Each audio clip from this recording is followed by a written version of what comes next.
ஆறுமுகானி சீரிக்க அறுபடை காத்தடிக்கும் பங்குனி உத்திர நாளில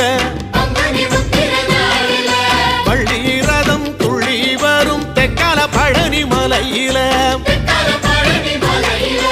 ஆறுமுகானி சீரிக்க அறுபடை காத்தடிக்கும் பங்குனி உத்திர நாளில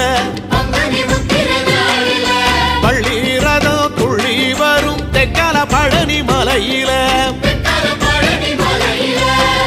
ஆண்டி வடிவானவனே ஆண்டி தச பாலகனே ஏழை என்ற மனசுக்குள்ளே என்னாலும் இருப்பவனே கந்தா உன்னிடம் குறைகள் சொல்ல வேண்டும் வரங்கள் 1000 அள்ளி செல்ல வேண்டும்